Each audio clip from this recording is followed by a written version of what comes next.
Now that we've got the two techniques down as far as learning addresses, whether we do it with static entries or sticky entries or dynamically learned entries, in port security, let's see if we can mix the two, because you could get a scenario where you have someone who says, okay, the device in my office right now is the one I usually use, but this weekend, starting tomorrow, I'm going to bring in a laptop and I need to be able to connect with that too. So maybe you want to configure one static address and leave room, if you will, for one dynamically learned one. Let's see if we can do that and what the config would look like. And I have taken the commands off from the previous video, so you know the first thing we've got to put here. Now we've looked at just about all these options. We're going to leave aging alone, but MAC address maximum and violation, that's what we're really interested in. We've looked at two of the three, and here's the maximum option. And as you can see, you cannot set this to 0. I mentioned 2 videos ago that it wouldn't make much sense to, and it wouldn't, and apparently Cisco agrees, because you cannot, that would really disable the number of MAC addresses command. If you're going to do that, you might as well shut the port down. So we're going to go ahead and set this to 2, and then we're going to configure one static entry. Let's put it all A's.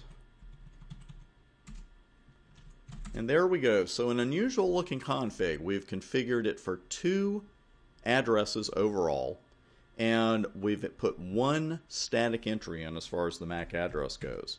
So let's go over to router 2, generate a little traffic, and see what happens. And it looks like they're going right through. So let's go back to the switch and see what's going on. We've got, look at the interface first. And, you know, this is helpful, but we pretty much knew this when we saw the pings go through. So we're up and up, we're all connected there, everything's fine, but we want some port security specific information. We want to know that that address on router 2 was dynamically learned, was stickily learned, if you will. So let's run show port security by itself. And let's see, we've got some different values here this time. 2 secure addresses. That makes sense. 2 current addresses, so it does look like it learned that one address stickily. There have been no security violations, and there's the security action, which we know that's not necessarily what's going on the port. Total addresses in system, excluding 1 MAC per port, is 1. So that's a fancy way of saying we have 2. So let's go ahead and run. F is dropping there. FASTO2.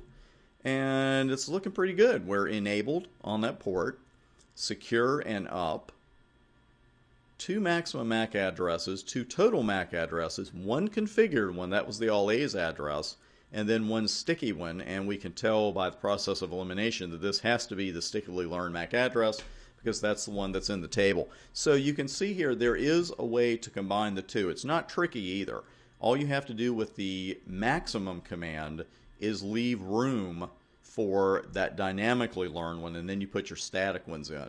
So if you set that maximum MAC address to 5 and you've only configured 1 static address, the next 4 addresses it learns dynamically are going to be sticky. That's a lot of devices. I don't know that I would go that far, but I did want to show you that it could indeed be done.